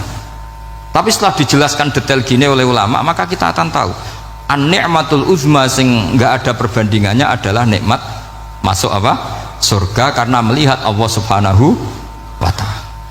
Ya jadi saya berkali-kali pokoknya minta sekali, hadil umat harus umat yang rasional, terutama dalam mengemban tauhid. Karena tauhid ini yang disebut kalimah. Sampai Allah mengistilahkan kepada Nabi Ibrahim itu wa ja'alaha kalimatam baqiyatan fi aqibi. Kalimat tauhid adalah kalimat yang akan abadi di anak cucunya Nabi Ibrahim. Baik anak cucu yang karena gen mau anak cucu yang karena sebab, yaitu santri dengan kiai. Dan itu caranya gimana? Umat Islam jangan berhenti belajar mantek. Makanya di MGS, di Qudsiyah, di TBS semua pondok pasti ngajarkan mantek, di Bendan, ilmu logika. Itu tadi, kalau kamu tidak bisa menemukan tauhid dengan cara tadi, dengan cara al-alam mutaghayyir wa kullu mutaghayyir hadis labudan min bukhtis, paling tidak pakai ilmu yang dilakukan Rasulullah SAW. Yaitu masyhur itu, saya sering cerita di mana-mana. Ada orang namanya Jubair bin Mut'im, Muhammad bin Jubair bin Mut'im. Itu dulu dia kafir. Dia orang pinter sampai dipasrai jadi negosiator untuk mengurus tawanan perang Badar yang ditawan Rasulullah SAW. Ketika datang di Medina, delalah pas maghrib, Nabi baca wattur wa kitabim mastur.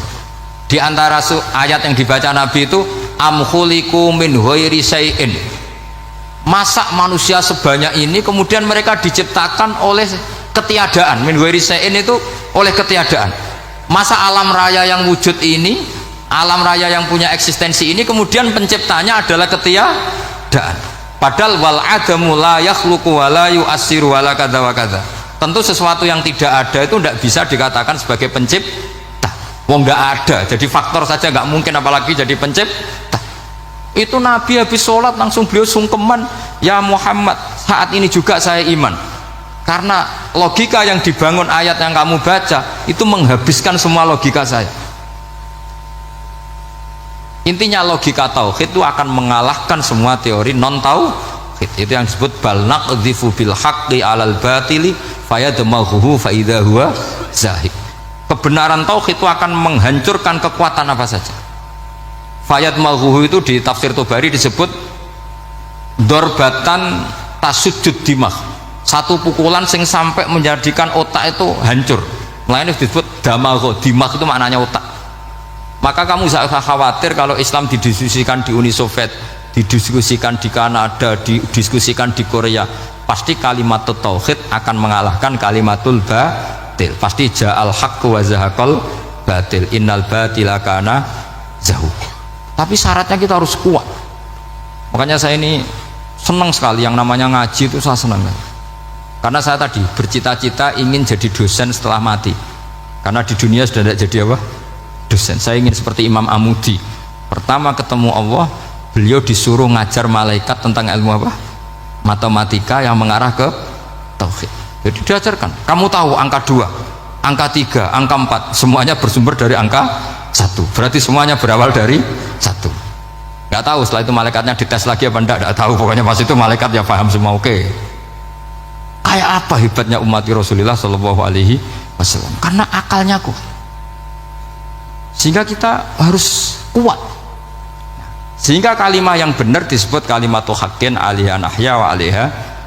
Nah, kalimat yang salah disebut kaburat kalimatan takhruju min afwahim. Kalimat menjadi kalimat karena diucapkan, tapi tidak menunjuk hakikat. Kayak ini misalnya, ini tutup, ini putih, terus saya katakan hitam. Berarti saya mengatakan ini hitam sebagai kata-kata karena diucapkan, tapi tidak pernah menjadi hakikat karena hakikatnya ini putih. Itu hebatnya Quran. Makanya Quran kalau gojlek orang kafir itu, gojlek orang kafir itu sebut apa? Kaburas kalimatan takhruju min afwahim. Tapi untuk kalimat tauhid dikatakan apa? Yusabbitu walladzina amanu bil qaulif tsabit fil hayatid dunya wa fil akhirah. Sebagian disebutkan wa ja'alaha kalimatam baqiyah.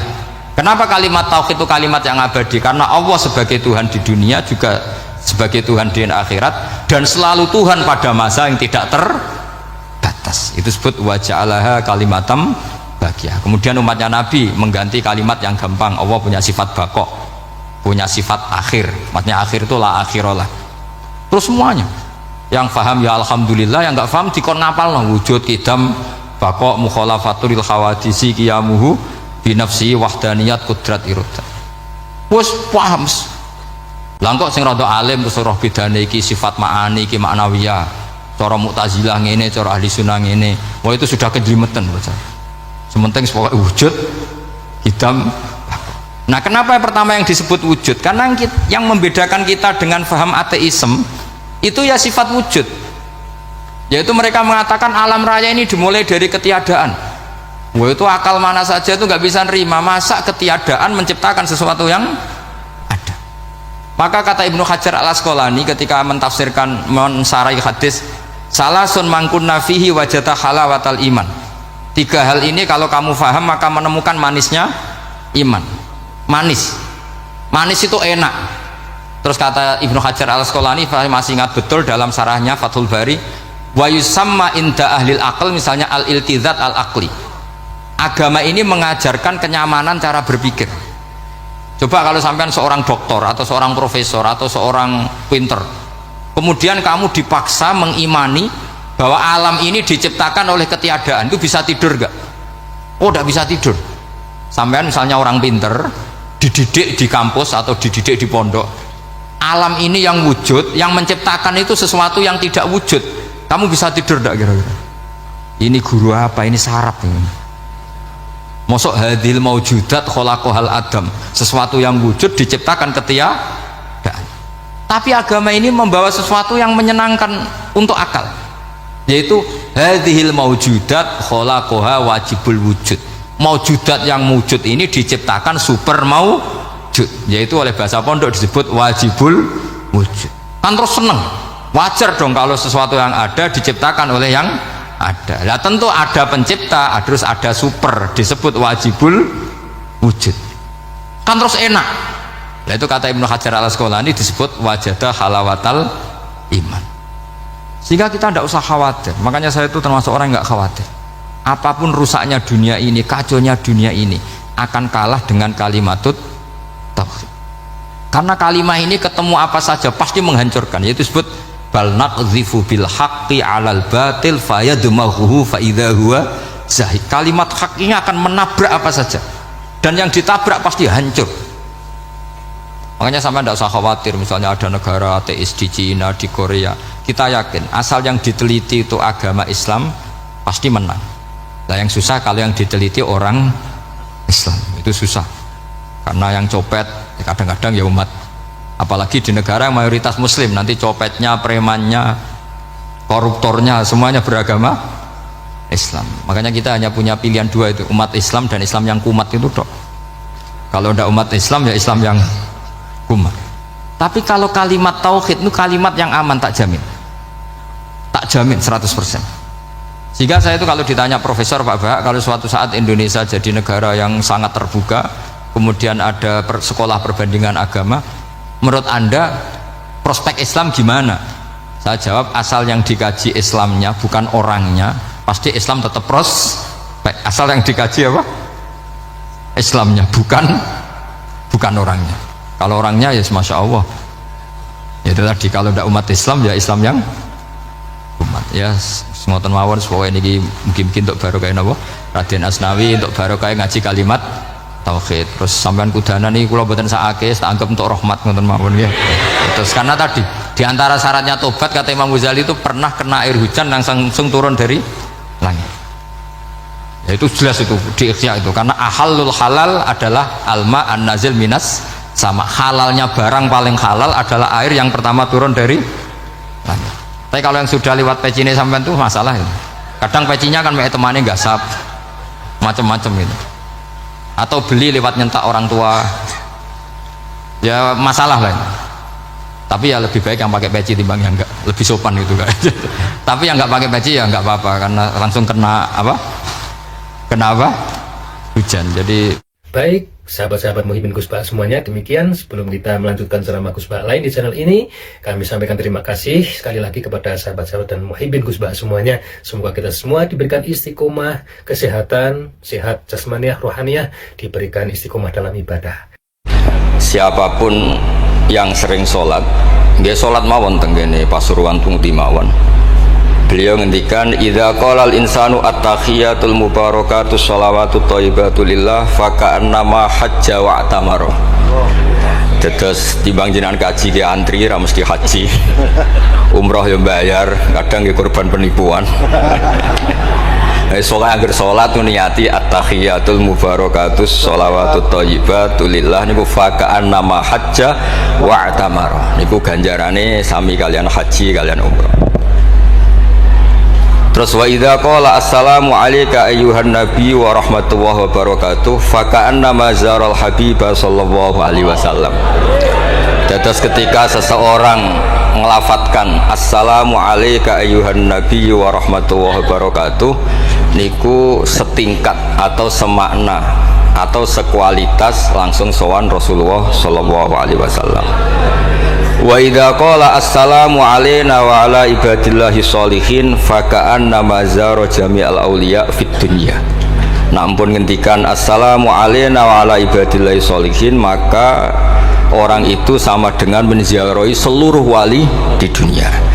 Nggih niki hormat kula tenggene Mbah Hamid Pasuruan niku sepupu mbah kula. Hormat kula kersane sing rapati di dhuwit niku GR nate ziarah semua wali di seluruh napa dunia. Nggih mara Uzbek nggih larang, mara Mesir nggih larang, mara Yaman nggih larang. Mendingan salat sunat atau salat wajib assalamu alaina wa ala ibadillahis sholihin. Dados kelebihannya para wali itu memang selalu negosiasi, sering nego teng pangeran supados sesuatu itu menjadi mudah. Dados Rasulullah sallallahu alaihi wasallam niku nggih isin tenan, isin niku sungkan. Orang sudah iman sama beliau kemudian mlebu neraka niku nggih isin. Akhirnya Nabi mati-matian nyuwun syafaat. Siapapun termasuk sing bulet-bulet lah. Sampai wonten istilah syafaati li ahlil kabair min ummati. Piye-piye nyatane gelem Islam. Tidak memilih agama lain atau paham lain sing membebaskan dia nakal, tetap milih Islam. Bulet-bulet tenan ya tetap Islam, tukang kafir ya mboten purun. Dari sisi ini punya kelebihan sehingga tetap syafaati li ahlil kabair min ummati. Ya, tapi ya ora usah maksiat, maksudnya ini cerita mawon, cerita fasilitas, ini cerita apa? Fasilitas. Jadi kalau suwon dari ngaji niki kersane jenengan tambah yakin bahwa sholat itu mi'rajul mukmin, sholat itu cara kita mi'raj tenggene ketemu Allah Subhanahu wa taala. Terus niki sing kula beto amit niki kitab karangane Syekh Mahfud At-Turmusi niki masih tentang tahiyat. Makanya kalau sukani muqaddimah ziyadatul bayan ba'da asna ala tilkal hadrah bitahiyat. Kula waos nggih.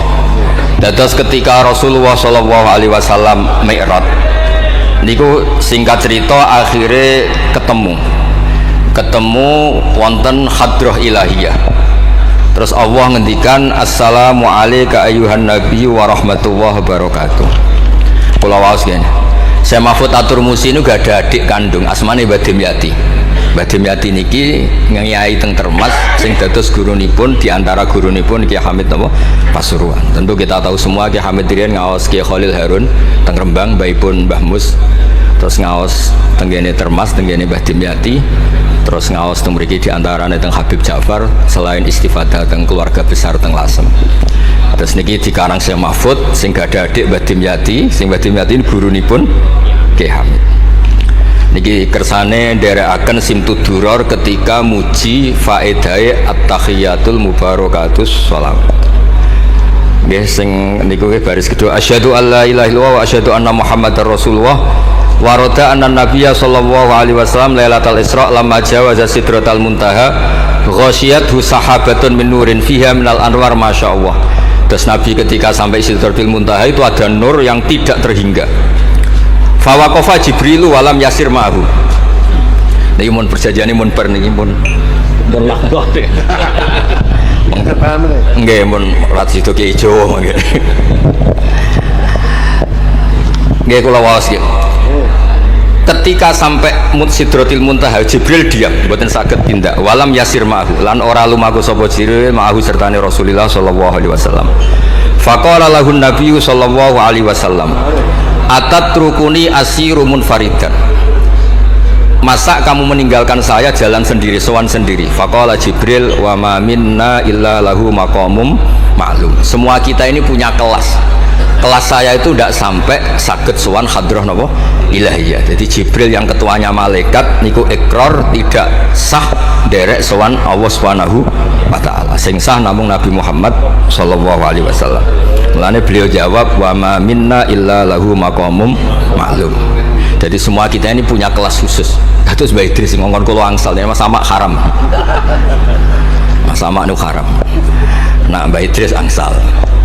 Habib Ahmad nggih kadang angsal. Mergi nak sering ngongkon nggih ribet. Niku seneng lho. Habib Ahmad Al-Habsyi. Faqala sirma'i walau khutwatan. Sudahlah, ikut jalan saya senajan to sak jangkah, selangkah. Fasara ma'hu fakada ayyahtariqa minan nur wal jalal wal haibah. Terus kata Rasulullah, meskipun sejengkal, meskipun selangkah, tolong temani saya.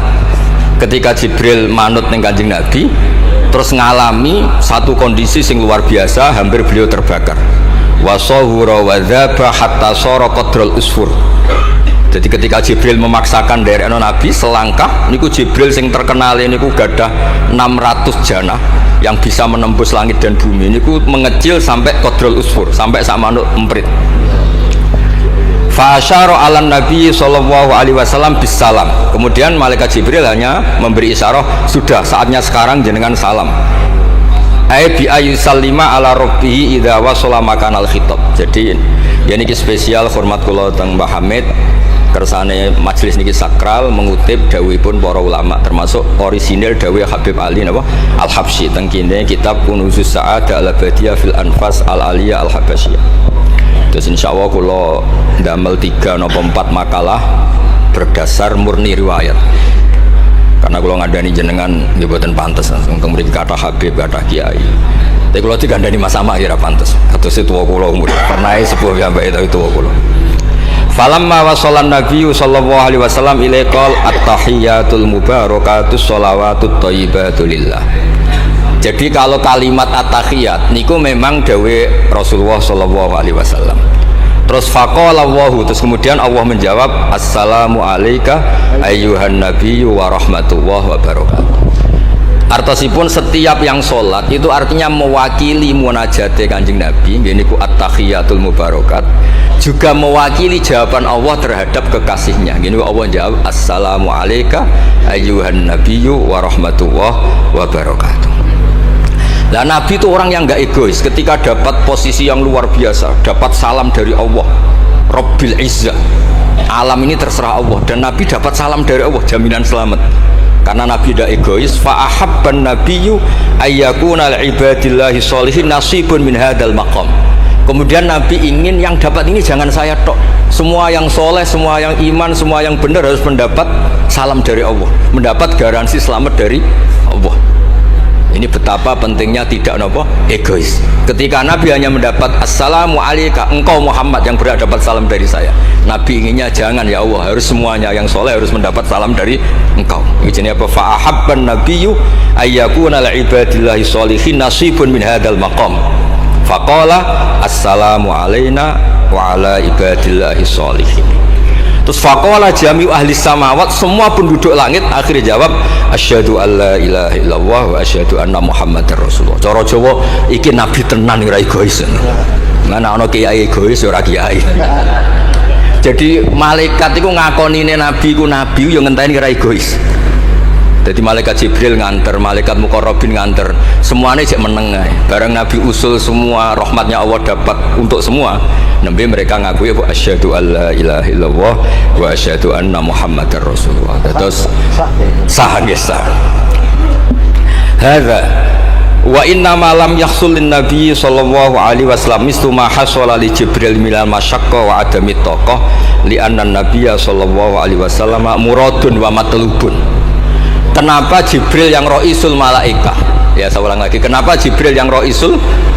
Ternyata sampai Sidratil Muntaha mengecil dan hampir terbakar dan sampai seperti burung emprit, burung terkecil. Ya karena Jibril itu tidak yang dipanggil. Wong ora diundang kok teko.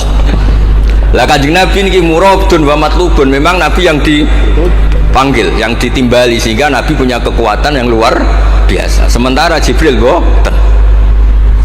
Ya itu disebut apa? Li'annan nabiyya sallallahu alaihi wasallam muradun wa matlubun. Fa'atahu wa quwwatan wasti'dadan li tahammuli hadzal maqam bi khilafi sairil makhluqat. Lam yutik ahadun minhum hadzal maqam. Jadi karena Nabi itu adalah orang yang Allah itu ingin ketemu. Allah ingin ketemu kekasihnya yaitu Rasulullah Muhammad sallallahu alaihi wasallam. Karena Allah yang ingin, Nabi didesain, diatur sedemikian rupa untuk bisa ketemu tanpa hambatan apapun. Beda dengan Nabi Musa. Nabi Musa yang kepengen ketemu Allah. Rabbi arini angzur. Nah, karena Nabi Musa yang ingin, maka Allah bikin satu aturan. Ya delok gunung sik, bareng gunung itu delok falamma tajalla rabbuhu lil jabali ja'alahu dakka wa kharra Musa sha'iqa. Terus ini bedanya Rasulullah sallallahu alaihi wasallam kalian Nabi Musa. Walidzalika lamma tajallallahu 'alal jabal ingkadda wa ghara fil ardi wa kharra Musa sa'iqan minal jalal li'anna Musa muridun wa talibun wa Muhammadan wa anna Muhammadan muradun wa matlubun wa farqun kabirun bainal maqamain. Terus ini yang menjadikan Rasulullah SAW niku ummi niku lugu niku ora pati mikir. Terus Nabi itu syaratnya ummi, Nabi sing top ketuanya Nabi syaratnya ummi itu tidak punya keinginan, tidak punya versi.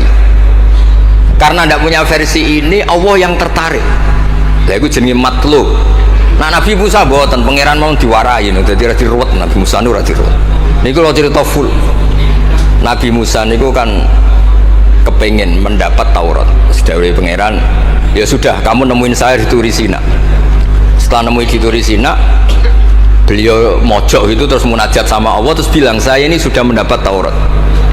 Kata orang Bani Israel, la nu'mina laka hatta narawaha jarra. Tidak bisa, saya tidak punya bukti Allah nemuin Anda. Maka kita tidak akan iman kepada Anda sebelum kita juga melihat Allah ngasih Taurat kepada Anda. Gentenan Allah yang tersinggung. Wong tidak Nabi kok minta ketemu. Wah, sambar beledak mati ya. Bareng mati ini Nabi Musa yang gentenan marahi pangeran. Ya Allah, engkau ini gimana? Orang-orang ini tak ajak supaya jadi saksi bahwa saya nerima Taurat. Kok malah mati, saksi saya siapa? Tolong dong dihidupkan lagi. Jenengan piye maksudnya piye? Wong saksi kok dipateni. Dadi mulang pangeran lho. Akhirnya duripno meneh. Nabi Muhammad mboten nate. Nabi Muhammad tuh orang yang hubungannya dengan Allah niku taslim, tafwid, pokoke napa nderekno kersane Allah Subhanahu wa taala. Itu yang menjadikan napa orang yang banget isyek tenggene Allah Subhanahu wa taala. Terus kersane niki memperkuat napa redaksi Simtud Duror sing istilahno ba'daan asna ala tilkal hadroh bi at-tahiyatul mubarakatus sholawatut thayyibatu. Nah terus khasipun Habib Ali niki kan kula yakin sing ngaji teng mriki ku seneng ngayal sedanten. Ngayal niku pokoke ngayal. Di antara dawuhipun Habib Ali bin Muhammad Al-Habsyi. Niku nak wonten tiyang pengkhayal, tukang lamun, tukang pokoke sing tukang pokoke pengkhayal. Niku seneng. Uniknya itu beliau berpendapat itu berdasar, saya ulang lagi, berdasar dawuh Sayyid Abdul Al-Haddad. Sayyid Abdul Al-Haddad itu pernah marah-marah karena ada orang itu sudah ngelamun saja tidak bisa, ngayal saja tidak bisa. Memangnya kamu punya Tuhan siapa? Sampai ngayal saja tidak bisa. Karena kalau orang tidak bisa ngayal, tidak bisa ngelamun, dianggap kunut min rahmatillah. Napa kunut min rahmatillah? Dianggap wong sing putus asa saking rahmati Allah Subhanahu wa taala. Terus niki kula dudono takbir sing napa niki tenggene Kanzul Kunuzus Sa'adah halaman 184. Mboten kersane kula suwun nglamune jenengan, tenange jenengan, ngayali jenengan niku semuanya berangkat saking jembare rahmati Allah Subhanahu wa taala. Suatu saat Sayyid Abdul Al-Haddad duka niki dawuh Habib Ali menirukan Habib Abdul Al-Haddad. Abna al-asri, wahai anak-anak zaman sekarang, jamadu jumudan, kalian tuh jumud sekali. Jumud tuh gak kreatif. Jumud tuh gak kreatif. Kullian la a'mala wala amala wala talahufa wala rohbata fil khairi. Yamurru alal insan waktu doyan la amala wala amala pakai hamzah. Sekedar ngelamun ora iso. Jadi kula suwun semuanya harus mengkhayal untuk swarga, untuk widadari ayu, gak ngamuan, gak jaluk blonjo, pokoknya ngayal. Wala aqalla minal amal idza fatal amal, ya. Ini wala aqalla minal amal pakai hamzah idza fatal amal. Kalau kamu tidak bisa mujahadah semalaman, paling tidak kamu ngayal. Suatu saat aku jadi hamba yang baik, suatu saat jadi wali formal. Qala al-Habib Abdul Al-Haddad, innali fillahi amalan tawilah wa dhununan hasanatan fihi jamilah. Laisa li fina lima arju wasilah ghairatu hal Mustafa Zainal Wujud. Ma'anna fadlallahi mabsud. Oh Mas Aswar. Ya saya ulang lagi. Ma'anna fadlallahi mabsud. Al maksud annaka tukbil. Kamu menghadap. La yuknituka dzambuka wala bu'duka wala ghaflatuk. Jadi sudah faktanya fadlullah itu mabsud. Fadlullah itu terhampar. Fakta yang nyata adalah Allah itu rahmatnya tidak terbatas. Jangan sampai karena dosa kamu, salah kamu, ghaflah kamu, kemudian kamu angen-angen saja tidak bisa. Kamu angen-angen itu bukti yakin bahwa peparingnya Allah, pemberian Allah itu tidak terbatas. Ya, saya ulang lagi marahnya Syed Abdul Al-Haddad. Yamurru alal insani waktu doyan la amala wala amala pakai hamzah wala aqalla minal amal idza fatal amal. Kata beliau ma'a anna fadlallahi mabsud al maksud annaka tuqbil la yuknituka dzambuk wala bu'tuk wala ghaflatuk. Sekolah suwun ngayali jenengan itu juga harus jadi ibadah. Dulu bapak kula nurian tiap kali Mbah Hamid mriki menangi beliau sugeng, tiap beliau kesini mesti disuruh semaan di depan Mbah Hamid karena Mbah Hamid memang sepupu mbah saya. Bapak saya itu hafal Quran. Itu nak ono wong awam ngopi terus guyang-guyu bapak seneng ra karuan. Kiai ora, pejabat ora seneng ra karuan. Nah, kata Mbah Mun guru saya, kata Mbah Mun, ngono iku ora wedi suul khotimah, malah repot dadi kiai wedi suul khotimah barang. Artinya ya pokoke Allah itu terus ngeten wau selawatan. Sing Habib Ahmad seneng ya paham ya putune Nabi, sing ora putune ora paham ya seneng. Wis senenge perkara berkat mono-mono sementing seneng niku. Seneng iku mun cukup untuk memaklumatkan kalau Allah itu fadluhu mabsud, napa fadluhu mabsud. Jadi niku sing penting. Ini dawuh-dawuh Habib Ali bin Muhammad Al-Habsyi. Kula akan matur 2 napa 4 item teng mriki kersane ngertos asli madzhab-madzhab beliau. Nah, terus ketika beliau ngalami kasyaf, sing kenapa akhirnya beliau nyuwun sewu disejajarkan ya atau di pengganti di eranya. Kan ada Habib yang terkenal digelari Fakhrul Wujud. Ini Abu Bakar bin Salim yang duriannya disebut BSA bin Syekh Abu Bakar. Niku saking mintanya sama Allah supaya dosa orang-orang zamannya, gamane tonggo-tonggo nih. Gusti, gamane jenengan ngregani kula, wonten kula kok tiang-tiang niku dosa. Jenengan sepura sedanten. Mpun wirosatan min jadihil a'la niku napa wa ma kana wa li'atibau wa anta napa. Beliau sampai ngendikan Habib Abu Bakar bin Salim sahibu ainat hatta balagot fiha ila qoli mudbaru sahadal ikal ma kutiba ta'ala ali asri sayiatun. Sudah sekarang yang salah-salah karena ada saya dimaafkan semua. Qala Habib Alawi fasta'dzamtu hadil maqalah jiddan wa qultu fi nafsi hal yujadul yawma fi asrina ma yaqul mislaha. Terus wa wada'tu tilkal manaqib wa nimtu faraitu fi namika ana Syekh Imam Abdurrahman bin Ali bin Bakar Sakron ka iman faqih wa yaqul ya Alawi inna ammaka Ali Al-Habsyi yaqulu fi hadha zaman bimisli hadil maqalah allati qala Syekh Abu Bakar bin Salim. Jadi kamu anggap jangan hanya Habib Abu Bakar bin Salim yang bisa menggaransi itu. Paman kamu Habib Ali Al-Habsyi juga bisa menggaransi itu. Cara kula gadah mandat Habib Ahmad. Niki alhamdulillah kula niku keluarga Lasem, orang paling sering dipilih Habib Ahmad. Kemarin masih ketemu di Lasem, sekarang ketemu di sini. Jeng tanggal 12 ketemu teng dalam kula. Terus kersane jenengan tambah ta'alluq teng kitab napa Simtud Duror. Ini kita terakhir amun suwe-suwe mari ilmu entek mengke sake mas-mas kula niku. Ya dadah hatawan. Nah, ini yang agak serius nih. Beliau itu punya abah itu Mufti Syafi'iyah di Mekah, ya Mufti Syafi'iyah di Mekah, abahnya Habib Ali ini, Habib Muhammad. Terus beliau kundur teng Sewun terkenal ini Sewun, terus damel masjid Riyadh. Karena beliau memang putra orang alim alama fil fikih Syafi'iyah. Terus beliau ngendikan i'tanu bi ilmil fikhi li anna bihi qiwam syariah al mutahharah wan nas tarakuhu wal madaru alaih Allah fil fikhi. Terus ij'al mudzakarata kullaha fil wara wa fil halal wal haram li anna al haram amma wal wara irtahala minal wadi wa do'at alainal asya' wal qulubu qasat. Terus dawai beliau kamu ini harus serius nekuni fikih karena fikih ini menjadi qiwamu syariah. Inti dari syariat ya di fikih.